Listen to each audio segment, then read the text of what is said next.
ধন্যবাদ। সম কমৰেডলৈ অভিনন্দন জনাইছোঁ। নিশ্চয় দুটা লাইন কম মই।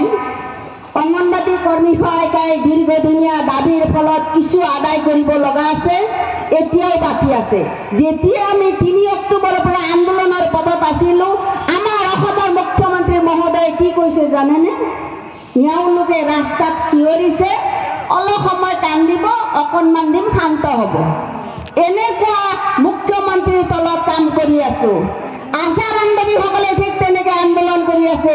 মিড ডে মিল বান্ধৱীসকলে অসমৰ CITUৰ অন্তত প্ৰতিটো সংগঠনে আন্দোলন কৰি আছোঁ। কিন্তু এই চৰকাৰে আমাৰ দাবী আদায় হোৱা নাই। আমি মজুৰি বিচাৰিছোঁ, মজুৰি দিয়া নাই। গতিকে আজিৰ আমাৰ এই কাউন্সিল সভা আৰু এই মুকলি সভাৰ পৰা এই বিজেপি চৰকাৰ, এই অসম চৰকাৰে ধিক্কাৰ জনাইছোঁ। আগন্তুক সময়ত আমি একেলগে লগ হৈ এই চৰকাৰক গাদীৰ পৰা নমাব লাগিব। বন্ধু বান্ধৱীসকল, এইখিনিয়ে ক'লো, বেছি নকওঁ, সময়ৰ অভাৱ নিশ্চয় হৈছে। আমি বিশেষকৈ মহিলা মানুহ ঘৰত যোৱাৰ কাৰণে প্ৰস্তুতি লৈছে আপোনালোকে, কিন্তু এই দাবী, নিজৰ দাবী আদায়ৰ ক্ষেত্ৰত আজি মুকলি সভা সমাৱেশ হৈছে। আজি কাছাৰ জিলাৰ দুদিনীয়া আজি কাউন্সিল সভাত কিমান দিনৰ আগৰ প্ৰস্তুতিৰ পৰা দুদিনীয়া কাউন্সিল সভা সুন্দৰভাৱে পৰিচালনা কৰি আমি ইয়াত থিয় দিব পাৰিছোঁ। আজি মুকলি সভাত তেওঁলোকক আমি অশেষ অশেষ ধন্যবাদ জনাইছোঁ।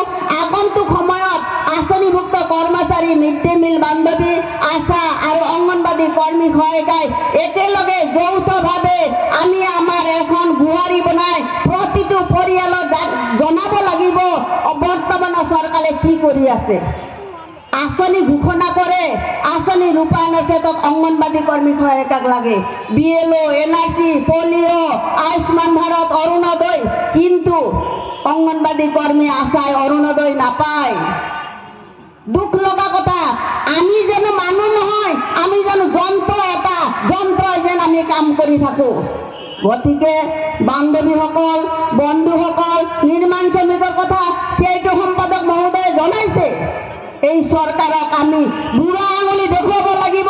24 চনৰ ইলেকশ্যন আহি আছে। এইখিনিয়ে ক'লো, আগন্তুক সময়ত সকলোকে এনেকৈ যৌথভাৱে লগ পোৱাৰ আশাৰে শ্ৰমজীৱী মহিলাৰ তৰফৰ পৰা, অসম ৰাজ্যিক অংগনবাড়ী কৰ্মী সহায়িকাৰ তৰফৰ পৰা, আঁচনিভুক্ত কৰ্মচাৰীৰ তৰফৰ পৰা আপোনালোকৰ সংগ্ৰামী অভিনন্দন জনাইছোঁ। নিশ্চয় পৰৱৰ্তী সময়ত আমি সকলোৱে এনেকৈ লগ হৈ আগবাঢ়ি যোৱাৰ আশা কৰিছোঁ। ধন্যবাদ।